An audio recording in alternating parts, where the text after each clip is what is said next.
By the time I graduated college, I had over 20K credit card debt from all these courses that I bought. Right now, my average ticket is $1,800 a month. I didn't actually care about my customers, to be honest. $8 million transaction, then I get 80K.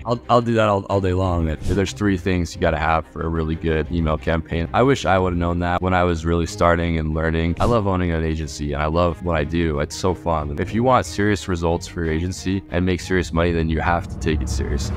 How's it going, everybody? Welcome back to another interview. Honored to be joined today by Tyler Murdoch, who was the second place winner by just a hair, literally like $50 or like $25 off of first place. So he basically won the challenge, the 90-day challenge I ran at the beginning of this year with a really cool model, doing cold email, servicing some massive, like investors who have multiple companies and all kinds of cool B2B type companies. So really excited to hear Tyler's experience today. Thanks for coming on, man. Yeah, of course. And yeah, it was like $24 or something like that. Yeah. Mateen beat me. It was ridiculous.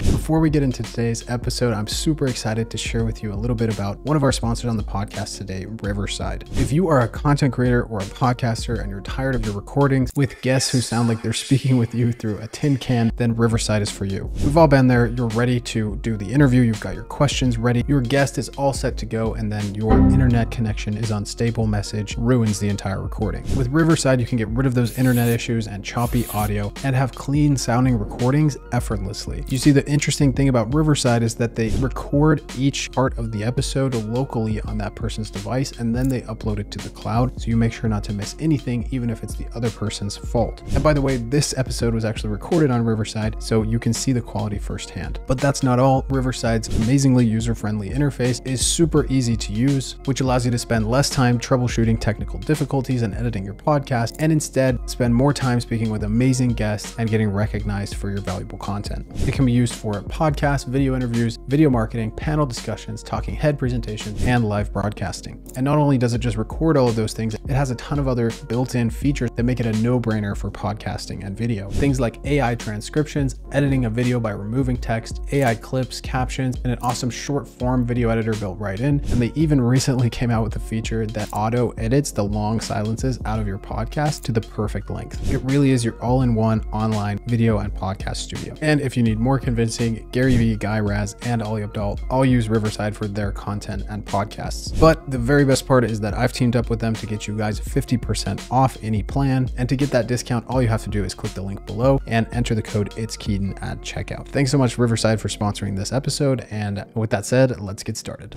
And it was like he was in pounds, you were in dollars. So like I literally tracked every single day, like down to the day what the exchange rate was, and it just barely went there. So the prize money was split, which was great. It's Biden's fault to go into politics. It's the depreciation. The dollar's worth less or something now. Yeah, it's really Trump's fault or whoever. Biden's fault. That's funny. So. What's your agency? What do you do? And tell us how you got here. Like where did you start to actually get into the agency world? I got into it all because I wanted to make a shit ton of money, like most 20-something-year-olds. I was in college and I was just disenfranchised by college and by 9 to 5 and all that. Mm-hmm. And I started.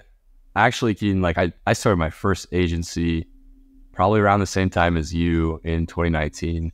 Oh, nice. College, yeah. And so I've tried a lot of different things, and my journey has not been linear. It's been very, very sporadic and a lot of twists and turns, which has been it used to be so frustrating for me because I'd always hear these rags to riches stories and these stories of like, I'm 24 and I am a Lamborghini and here in my garage and all that stuff, So it was hard for me, and I spent so much money. I put myself in a ton of debt. By the time I graduated college, just to be upfront here, I had over 20K in credit card debt from all these courses that I bought. Oh, wow. Yeah. And so so I was so bullish and I wanted so badly to be a success and to be one of those people that are, like Billie Jean. I don't want to like name names, but we all know who they are, right? Like we all know who they are and what they push and what they peddle to people and stuff. So I wanted to be that so badly, and it kind of got to a point where I didn't actually care about my customers, to be honest. Like I didn't really care about the people I was serving. I was more focused and all I cared about was myself. All I cared about was me making money. And it was crazy. And it's actually really good, but I never was able to get far because I was so focused on what I wanted to get from people instead of creating something that was valuable to the market. And so it took me like a few years to really figure out how to actually be an entrepreneur and not to be a wantrepreneur or a scam artist, basically. Not that I would call myself a scam artist, but there's just so much out there that teaches, and that's one of the reasons why I've really connected well with you, Keaton, is there's just a lot of people out there that teach, just make high ticket, you got to do high ticket and you got to do and make promises and then figure out how you can fulfill on them and that type of thing. So that's my background. And now I run an agency called Reach Clients. And like you said, Keaton, we work with business brokers, investors, private equity firms, and we've done a lot in dental. And now we're transitioning into this more business broker and PE firm. Love it. Yeah. And you're doing cold email outreach for these business brokers, etc., right? Yeah. So how it works is we connect them with businesses that are wanting to sell their business. So let's say that there's a lawn care company in Texas. We help them we connect the broker to that lawn care company. And then the broker, they have this big network of people who are looking to buy businesses. And so then a transaction is made. And so that's how that works. Hey guys, just jumping in here to give you a quick word on our sponsor, High Level, before we get back to the interview. If you don't know already, High Level is the top sales and marketing solution for any business, but particularly agency owners or anybody that needs a software product to resell to their existing customer base. It has everything you need to capture, nurture, and close leads for marketing clients. And the best part is High Level believes in not taxing the agencies on its platform, so you can get unlimited clients for one low flat monthly fee. The best features include a CRM, funnel, website and email builders, course hosting platform, robust marketing automation builder, a consolidated chat stream with WhatsApp, email, SMS, Instagram DMs, and Facebook DMs, reputation management, social media posting, tracking and analytics, and so much more. And as if that wasn't enough, High Level is fully white labeled, meaning that you can take the platform and put your own brand on the desktop and mobile app and resell it to your industry for whatever price you want. Essentially, what High Level has done is brought the bar for starting a software company way lower, so normal people like you and I can help our clients with an amazingly robust software without paying hundreds of thousands of dollars in development costs. I am not kidding when I say hands down, High Level is my favorite software of all time. It has been integral to my success with my agency. It helped me increase my clients' results and retention, and I use it every single day for my own business. And if you sign up for High Level today, not only will you get a 30-day free trial, which is not available on their website, but you'll get all of the bonuses listed at itskeaton.com/mastermind, which gets you support, templates, and courses to kickstart your High Level journey and get those first few clients or scale to your next few clients. If you're already a High Level customer, you can also get all of those bonuses by upgrading to the next highest plan underneath my link. Instructions for that are also at itskeaton.com/mastermind. So you're basically the middleman throwing offers out into the universe at scale that connects these businesses together. And it's not necessarily just the business brokers, right? Like you're also, any B2B company could use you to make offers at scale via email. Yeah, exactly. One of the clients that I'm working with right now is a luxury vacation home rental company. I've used that. I'm in a acapella group and we do paid gigs and stuff. Nice. And so I've actually done that to book gigs for us.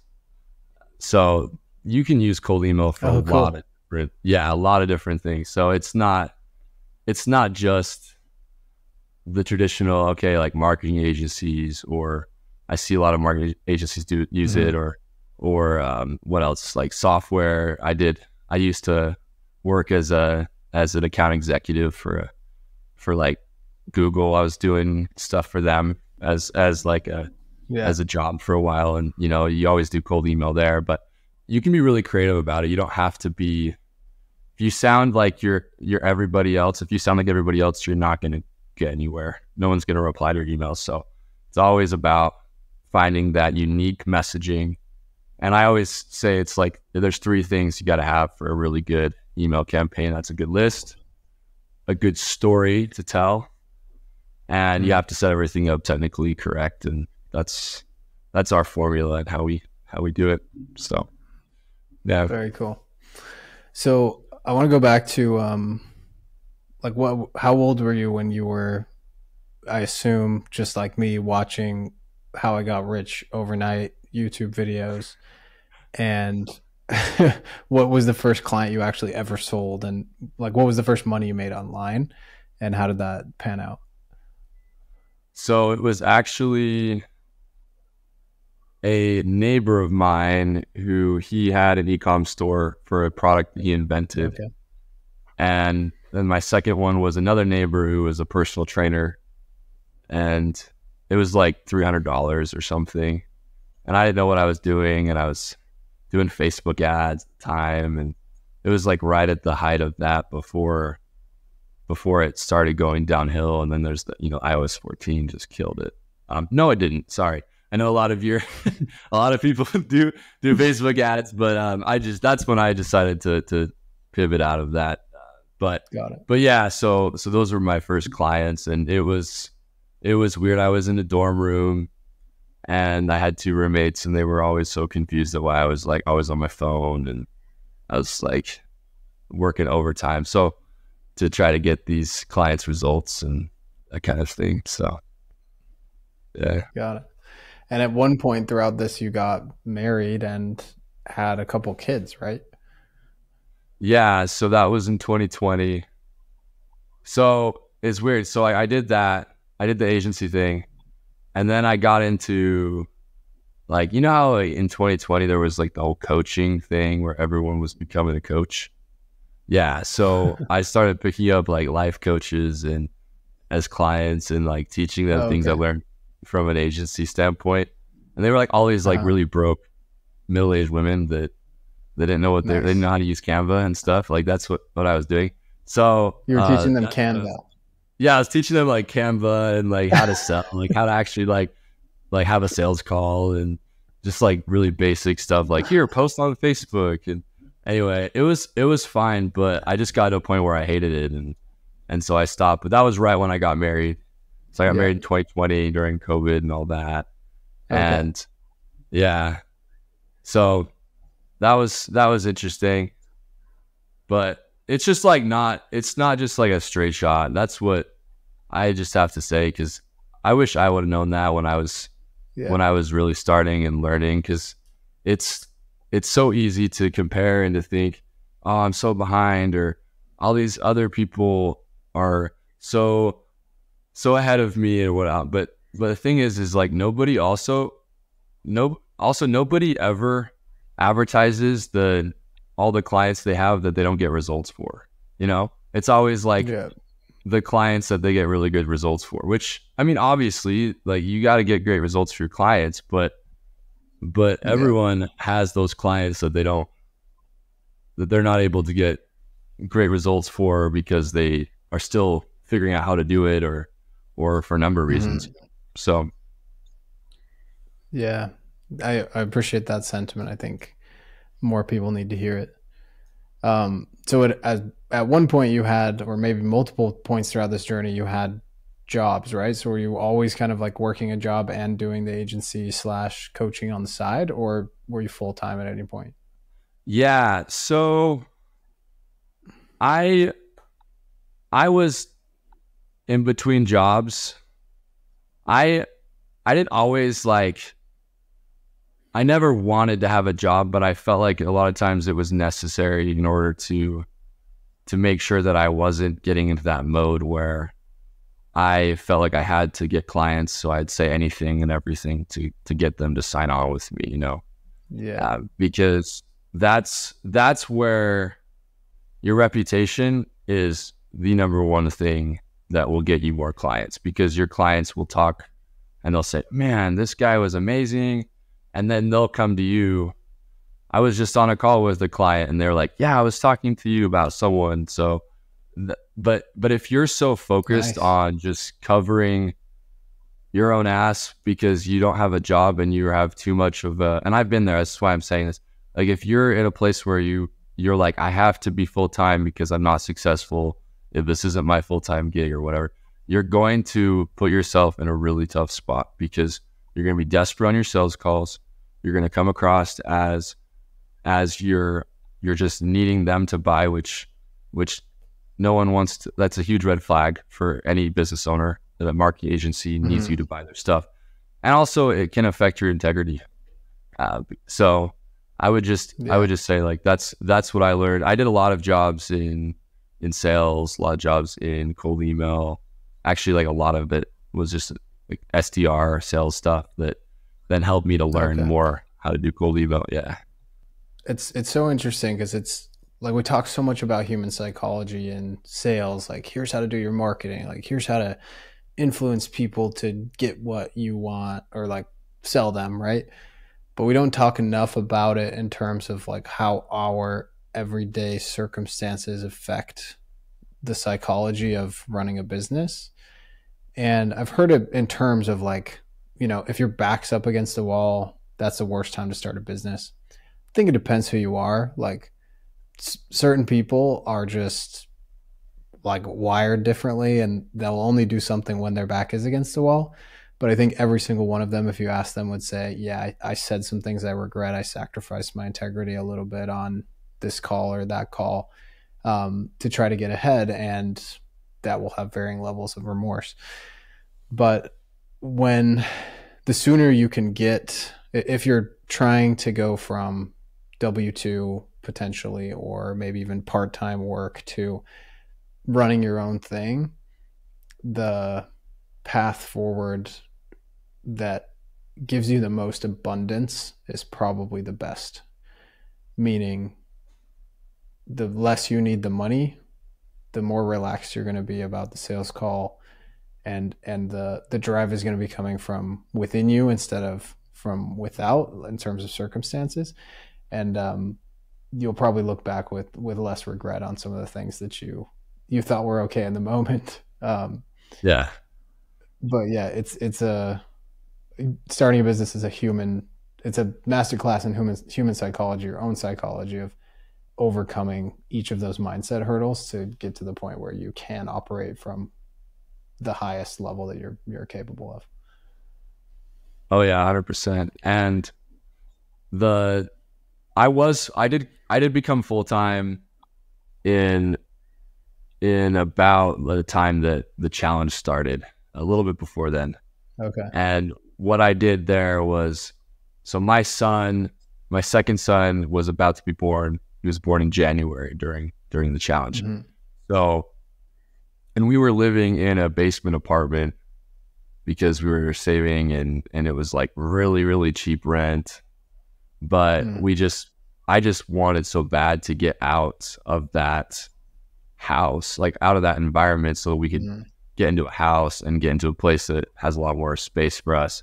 And so, and you mentioned this in one of your courses, just you have to have a level of detachment from your goals. You got to have your goals, but then also not have it be that you need this in order to like survive, basically. I don't know. You articulated it way better in the course, but yeah, but I guess what were you saying? The more you need it, the harder it is to get it. Yeah. The more that you need it, the harder it is to get it. Yes, exactly. And so what I ended up doing is, and I was set on winning the challenge. When I heard about it, I remember where I was and I turned to my wife and said, I'm going to win this thing. And then I put on the comment, I made it to win it on the video there. But yeah, so like I was set on winning it, but there were periods of that I looked at it like a race, because I used to run cross country and stuff.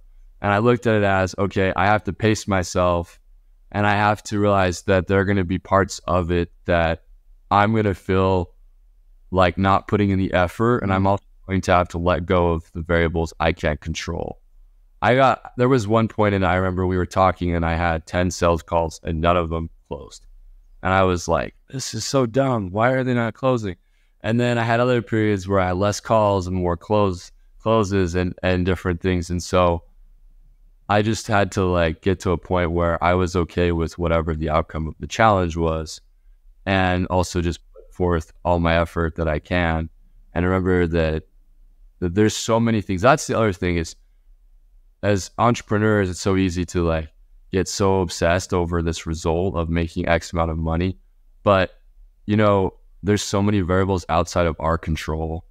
And so it's actually not helpful to over focus on, oh man, like I'm going to make, like, I want to make 20K a month or 10K a month, but maybe it's because it's summertime.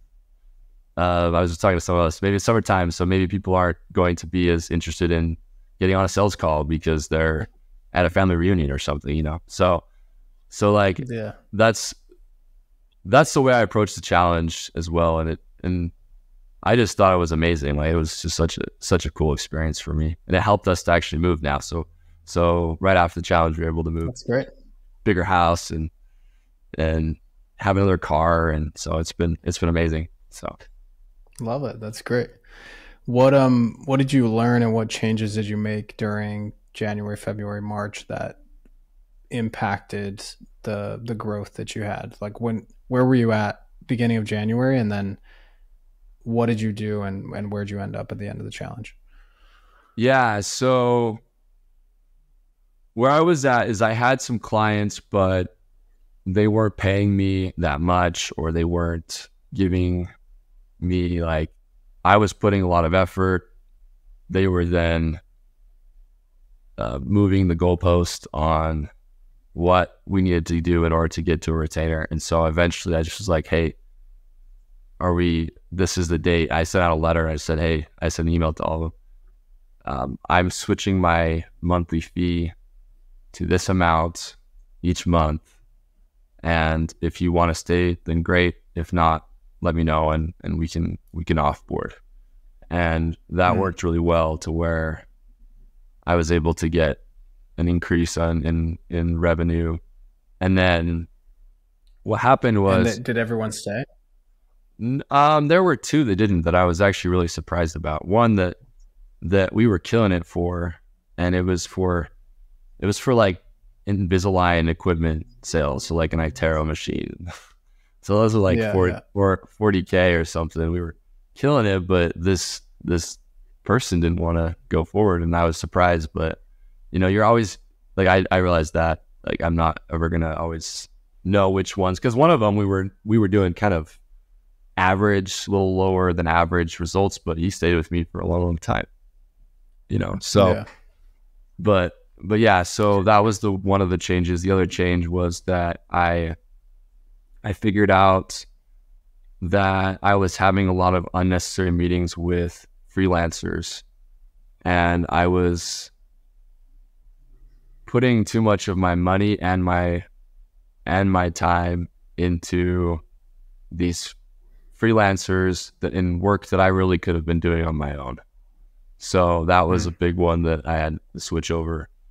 And it was, we talked about that pretty much every week. So that was, if I remember correctly, it was kind of like, I said, hey, you may like these people, they may have good attitudes, but if they don't have the aptitude you're looking for, you may as well be doing this work yourself, because you were double checking everything they did and it wasn't correct. So you were spending the time doing it anyway, but instead of just doing it, you were correcting it and paying for it. And then just kind of like, in general, the switch from, like, instead of going cheap with the people I hire, I should go a little bit more premium, maybe have them do a segment of what I need instead of the whole thing, but pay more for that segment. Is that right? Or what ended up Yeah. happening? Yeah. It was basically that. I learned that I didn't have to be, I didn't have to like put them like being good people in the same boat as they're good for the business. And Mm. um, I know that's probably like super emotional and dumb, but that's I just I like people, and so I understand people have obligations and stuff, and so I had a difficult time making that distinction. But at the end of the day, you have to choose your business even over yourself sometimes to make sure that it continues to run, and Yeah, so that was the big lesson I learned. got it. And I think it's also this identity that the first person you hire as a business owner, you feel, I don't know why it's so different to step into the identity of employing someone, but especially at like the first person I hired I was like 21, and it's just such big imposter syndrome. And you're thinking about every bad work environment you've ever been in and what you don't want to be, and how you're thinking you want to be like the Fortune 500 companies with nap pods and massages every week and like, the equivalent of that in your own way. And um, it for me, it manifested itself in never confronting problems and being way too permissive with stuff that should never have happened. And I was just young. Like I'm not looking back on that with a lot of regret, but uh, certainly it's like it just you. There's this weird thing where you feel like you're like, oh, I'm blessing other people's lives, like I'm helping them because they're working for me. But when you really come to realize, like, oh, they're actually, like, this isn't a charity. I have to take care of myself first, and then a few years down the road, I'll be able to actually take care of people a little bit more like those Fortune 500 companies, pay well, be consistent, and always pay on time, always be like the reliable person that they're contracted with or employer. But um, that's not who you are at the beginning, and so it's okay to just be like, look, this isn't who I am. Let's just do everything myself for now until I kind of become that person with enough revenue and enough consistency and mindset to hire that type of person or another type of person. Would you There's a agree? really good book called Mindset. I don't know Nice. if you've heard of this book. Really Mm-hmm. good. Recommend to anyone that's starting an agency. This is what I'm talking about when I say, like, most of the time people think very linear, like it's a linear journey. You're gonna wake up one day and have a 40K a month business, right? And if you look at and why I bring that up to what you said about employees is I thought I had to pretend to be this like amazing boss and to Mm-hmm. be like, okay, I have a team and I have like I'm the best boss ever. When really, don't pretend, be who you are and Yeah. appreciate where you are in the journey, because it's not it's not ever going to be like this again. And I had this realization 2 months ago. It was right during the challenge. Actually, no, it was 4 months ago during the challenge. I realized someday I'm going to look back at this time of my life and be like, man, I miss how exciting it was to be in early stage growth. Yeah. And instead of, oh, like, my life's kind of boring now. I have a really stable business. I'm doing great. But there's Yeah. just something really that makes you feel really alive about growing It's something. so true. Yeah. And so Yeah. that's something that I've been looking at differently, instead of I have to get to 100K a month or 50K a month or whatever that may Nice. be. So, but I like what you said, because it's so true that and you mentioned this on a call to me, that you're like, yeah, I had a lot of ego. You said this, not me, about like Hmm. hiring people and saying, like, being able to say, like, my team will get this set up or whatever, instead of just Yeah. doing it your own, right? That was a Yeah. big aha moment for me. That's cool. Um, So how were you getting clients? And so clients wise at the very beginning, they were paying you what, like 500 a month each, and you had five, or do you remember the exact numbers? I don't off the top of my head. I just know it was pretty sporadic.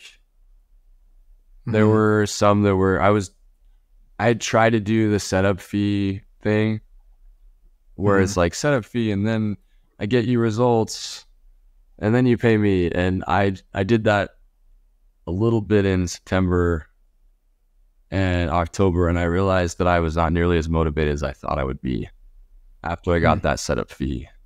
And I was like, okay, I can't do this because it doesn't work that well for me. But It's kind of like pay per deal yeah, after the setup fee. yeah, the setup Okay. fee, and you like I've seen your post on Facebook about that, about the the thing where it's like, don't pay, we'll run the marketing and you don't pay if you don't get results, but there's a setup fee of $3,000 or something like that, Yeah.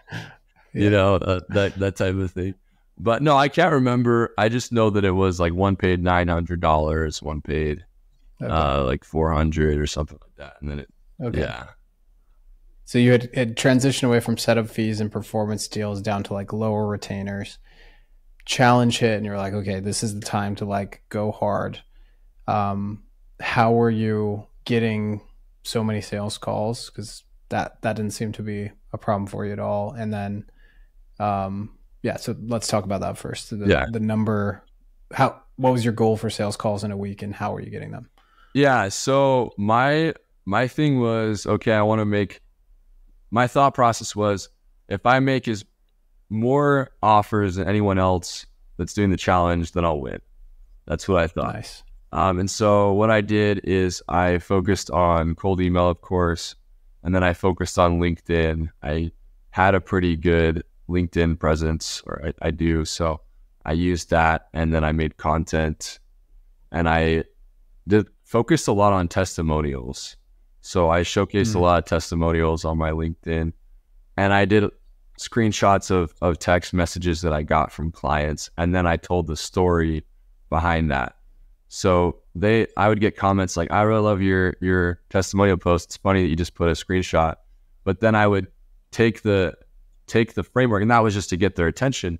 And then I take the framework of how we got them that results, and then tell the story.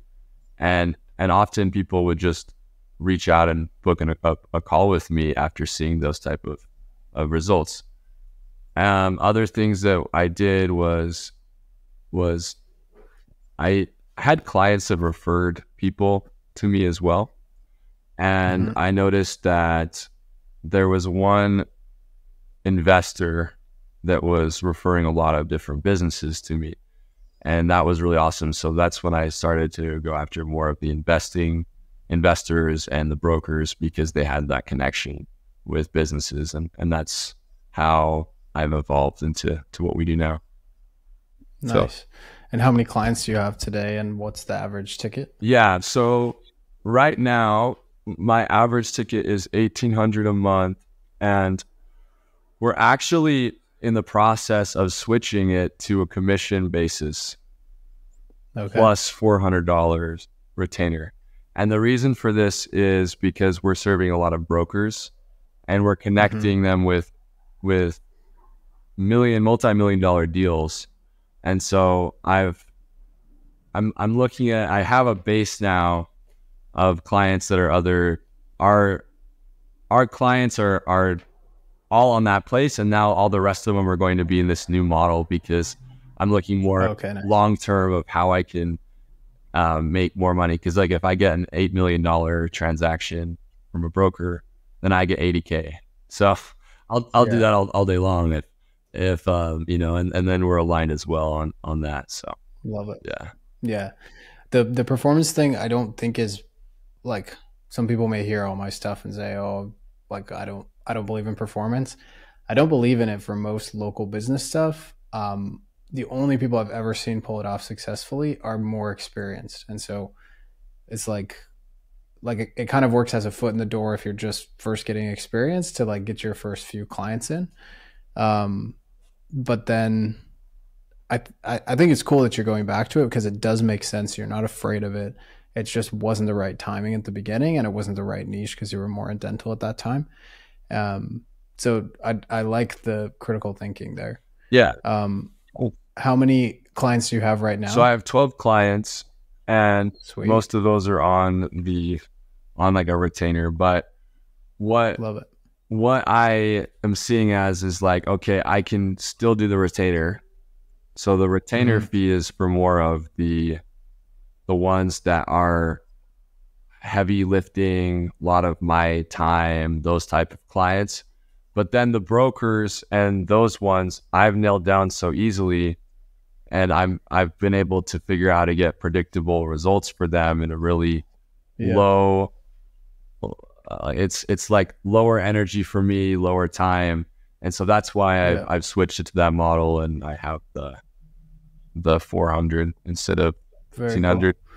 Are you worried about attribution at all? Like them closing a deal and then you being like, "Cool, you owe me 80K," and they like run away? Yeah. So I'm actually looking to go high level as a way to not have that happen, and building Okay, out some snapshots that will make that so that that doesn't happen as much, and then also just getting a really airtight um, contract contract. system. Yeah, I already have had Nice. one broker that Okay. he was like, can I do 5% instead of 10%? I'm like, no, dude, you signed a contract, bro. Like, I'm not gonna, just because it's a big deal, it doesn't mean that I'm gonna lower it because it's dumb. I'm not. Yeah. Yeah, I had to stand my ground on that one. So, So did he pay? well, so the thing about it is it's a long term game. So Uh, it's not a close yet. It takes yeah. about 6 months to 18 months for a Yeah. business to sell. So we'll see how it goes, but that is the only part that is more of a risk with this is Yeah. is the is like the uncontrollable variables of other people. But Yeah. I've been able to get on calls with brokers. Like I had 4 yesterday. I have 2 today.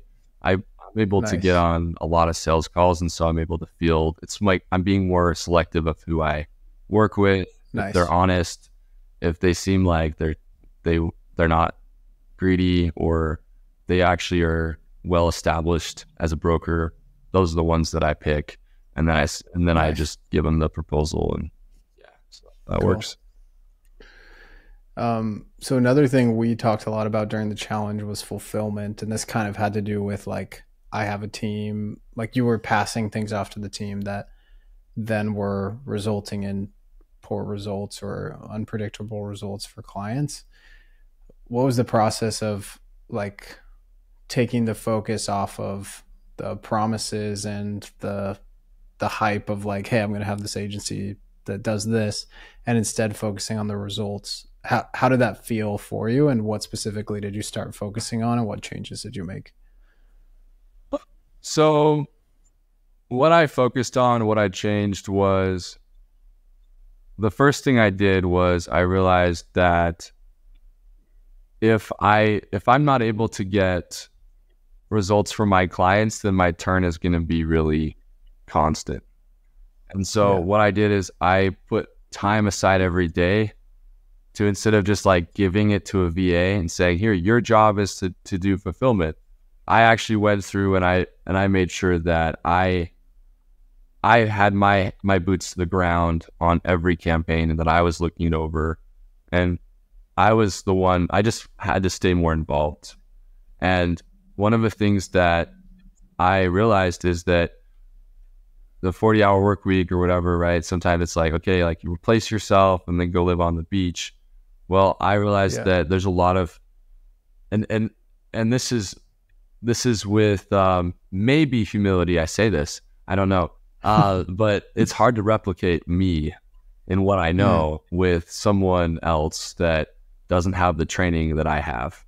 And so yeah, I've had to really reevaluate giving responsibility to freelancers, and if it like really just comes down to is, are you giving them responsibilities that anyone could follow the instructions for, or are you asking for them to do a really complex task that they're not equipped to, which will then lead to them shutting down or doing a really bad job, and then you getting mad at them because they didn't do it right? Well, they didn't know how to do it, and then you fire them, and it's not their fault. And then you hire another one, and you do the same thing. I've done that, So it really comes down to, are they doing something that they understand the task, that it's not very critical if they get it wrong, and then also, you get what you pay for too. So if you're paying for someone with no experience, you're going to get someone that outputs work that is someone with no experience. Yeah. So 1/10 of what you can do, maybe. Yeah, exactly. Yeah, it's incentive as much as it is competence sometimes.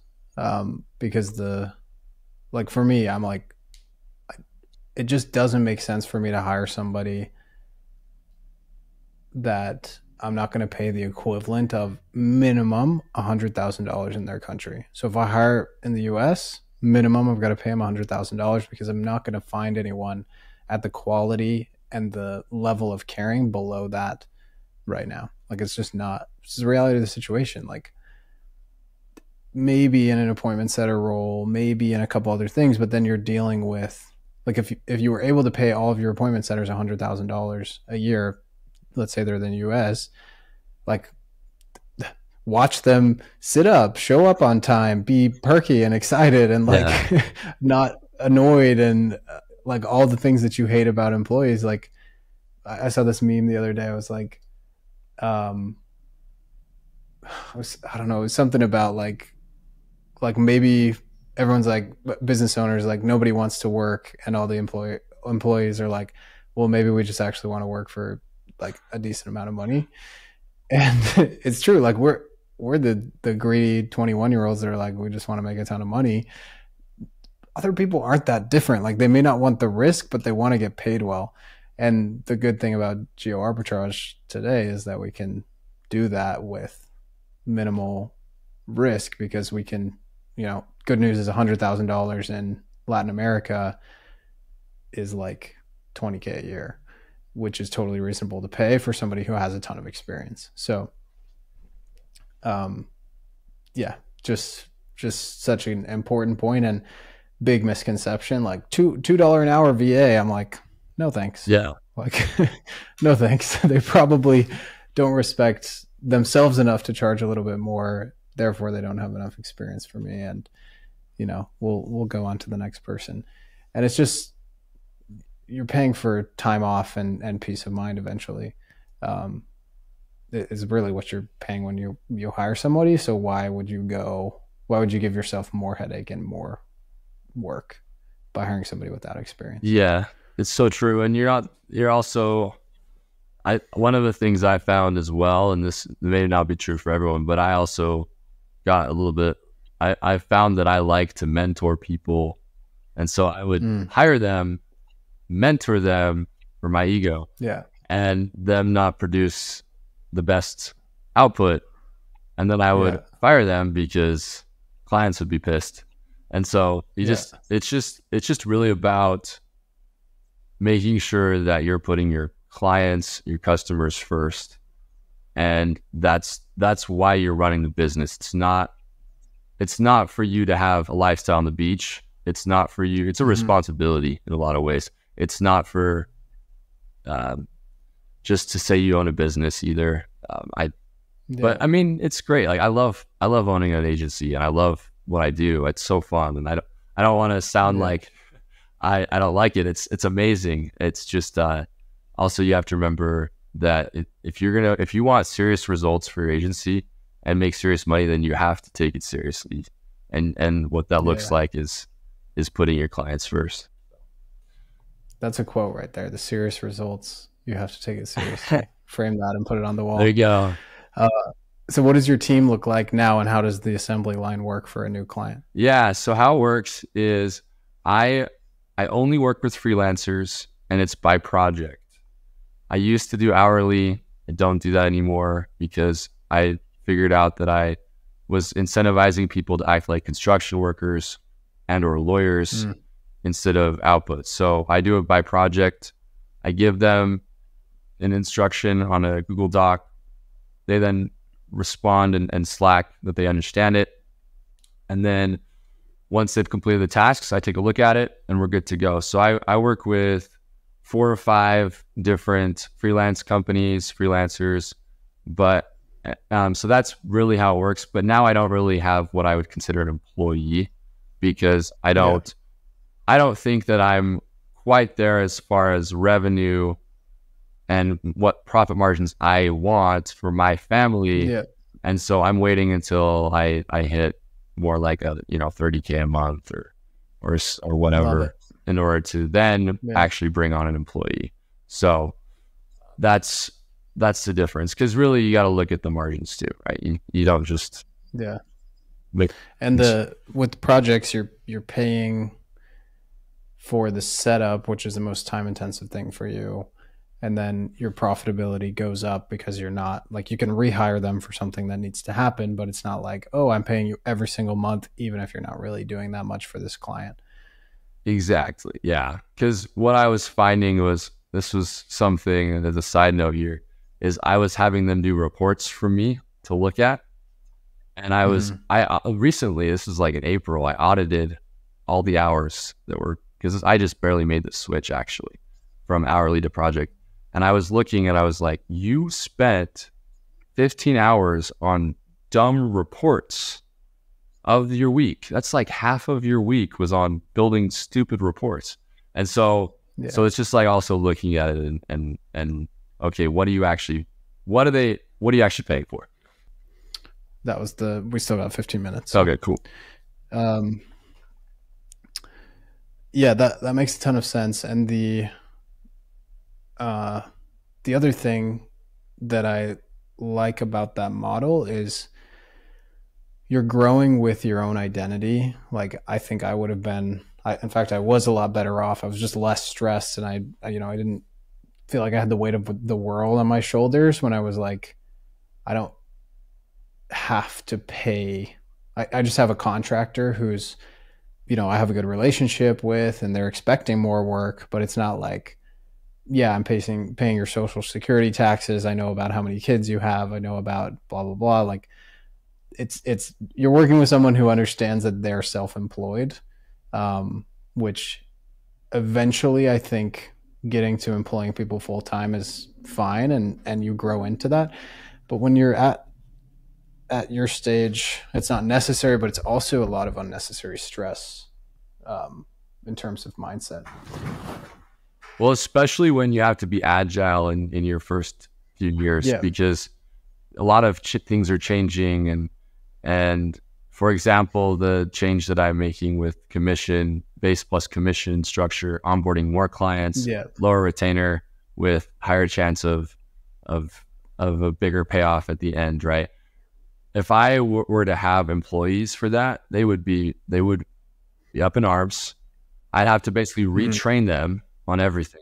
Yeah. And I would be at risk of them underperforming again or just quitting because they don't like that change, So that's where really I've come to realize that with people, you got to look at it as like entrepreneur, visionary. I love ideas. I have a lot of ideas. 1 out of 10 are probably good ideas. But employees, if they hear your ideas all the time, if they're like listening to you, if you're using them as a sounding board, your ideas, they're going to get really confused and they're going to not know what's important. And then it's going to be just like, hard for them to produce because they're like, well, you want me to do this or this, or it'll just confuse them. So you got to be really careful on that as well. Yeah. Yeah. I wish I could go back to my 21-year-old self hiring other people and just kind of like give them a hug and be like, look, you don't have to grow up so fast. There are other ways. And that point you made was a huge click for me, just barely, because I've looked back on the mistakes I've made as as an employer in the agency. And it's just this weird dynamic when I was guarding myself so much because I didn't want them to see how scared I really was every day. And a lot of the people I was hiring were like 40, 50, like they weren't and if they were my age, it was almost worse sometimes because I was like, I don't feel like you're superior in any way. When they're older, it's kind of like there's some distance in the generations here. And so I can be more, I can be the tech expert, and that's what you can rely on me for. But what you said about them getting confused when you can't really see the vision, or you don't even know what the vision is because it feels like you're switching all the time. Even if the vision didn't really change, you're just seeing, okay, this is the better way to do it. You can enlist them in following you as a leader and being loyal when you seem confused, even if you're not that confused. So just having the direction fall on, or the mistakes and the consequences of those mistakes falling on you for as long as possible, and some contractors is a really solid approach. I'm glad you said that. Yeah, it's just a process of figuring out how to do that, because I've dealt with that too. I'm 28. I look like I'm 24, 22. Yeah. So I get that. I've always had to work with older people. I'm the youngest in my a cappella group. My wife's 2 years older than me. And one of the things I've had to look at it as is I don't have to be smarter than anyone. I don't have to be more talented. The more I try to show that I'm talented as an employer, as a leader, the more I try to show that I know what I'm doing, actually the dumber I look. So it's better to care about them, and instead of trying to show them how cool you are, really invest yourself in them and how they can contribute to the shared vision and get them to buy into the vision. Yeah, and actually becoming that person. Yes. Like we've all had a friend who's like, my boss, I just respect them so much. Like I asked them for advice on this personal issue, and like they were super nice about it. And like they really have their shit together, and I'm like so happy, working for them. It's just not going to happen in your 20s, probably. No. It's probably not. So I know we've kind of talked a lot about this, but I think it's worth people hearing and realizing they don't have to grow up so fast and put that pressure on themselves. Especially when maybe I'm putting words to I feel like I'll be putting words to what's going through a lot of people's heads, but when you're on a sales call and you're talking to somebody that's like super, super successful, and you're trying to pretend that you're as successful as they are, it's like you get off, and like the anxiety, like the you pretending, it gets to you. And so I'm not saying that you have to come out and be like, I'm just a beginner and like you shouldn't work with me, but the more you have to pretend in your own business and not be who you really are, the more exhausting it gets, and that's what leads to shutting it down someday. Have you felt that on calls? What have you done to mitigate that? So I was able to be coached by a sales trainer, and one of the things he told me was that I got to look at it like jiu-jitsu, where I can be on my back and still like, that's kind of a weird, violent example, but you know what I mean? Just that I don't have to be top dog and, like, what's his name? Or, I'm what's the bald guy? You know what I'm talking about? That guy. Or I don't have to be Grant Cardone or any of those. I can actually be myself, and not like, when I've tried to be more assertive on the calls or tried to like control the conversation, is actually when people are put off, because I'm younger and because I'm half their age. And so instead I've learned to take more of a consultative approach and more of a and not trying to sound like I'm as successful as the people that I'm talking to. Most of the people, the investors or brokers I talk to, are way above me in success. They're 50 years old. They've sold 3 businesses. They're way like over where I'm at yet, you know. And so instead, I just come from a place of constant, like of there to help, and there to help with fill the need that they are looking for. So Love that. yeah. Yeah, that's cool. Just to close off here, I think this is a question a lot of people will likely have. So you're posting these kind of results-based things on LinkedIn.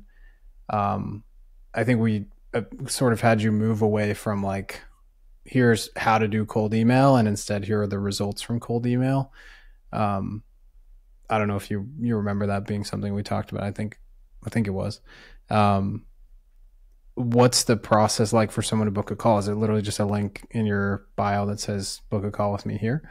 And is there anything that you've found to help with show rates or number of calls booked, etc.? Yeah, so I have all of my templates that you can find on my website, and I also do like for people. So there's the clients I work with that are the $1,800 a month. Those are for those that I require that they're doing at least $30K a month to hire me, because I don't want their marketing budget to be that big for that size of business. And so I don't, like, unless you're that, then we can do that. Otherwise, I can do setups. So I actually will set up all your email, and then you pay for all the tools, you pay for everything. I just set up all the tech stuff. So yeah, you can find me on LinkedIn, and I've done a lot with dental, but so my LinkedIn has some dental stuff on there as of now, but don't let that discourage you. If you ever just want to talk about cold email, or if there's anything I can do to help, I'm really happy to help. I love working with agencies, and even if you just want to shoot the shit, and I won't be your therapist, but if you're just having a bad day about being an agency owner, DM me and I'll send you a funny meme or something to cheer you up. Love it. So cool. And going back to the content thing, what have you found? Like, do you publish every day on LinkedIn? Like, hey, here's a result, here's the story, or is it just sort of like as the stories come up, you publish them? And are you still doing some of the more like value-based, like here's the steps to do this type thing, or is it just the results and case studies? Yeah, so I posted a little bit too many times on LinkedIn, and so I got kind of shadow banned. So I'm now in the process of undoing the shadow ban, but I mostly do, I have 4 different kinds of content. One of them is to relate to people. One of them is to help them solve their own problem. One of them is just to engage. And then one of them is to talk about the problems that they're probably facing. And so I mix that up and have that be part of my content strategy. Because if you're always pitching, then you're going to just, people don't interact with that. Yeah. Got it. Awesome, man. Thanks so much for coming on. Hit him up on LinkedIn. And I know recently just heard that the setups are fairly priced. So if you need a cold email build and you come from here, I'm sure Tyler will give you a reasonable price and get you set up and running so you can get more clients in your niche. All right. Thanks, Keaton. Pleasure. Cool. Thanks, Tyler. See you next time.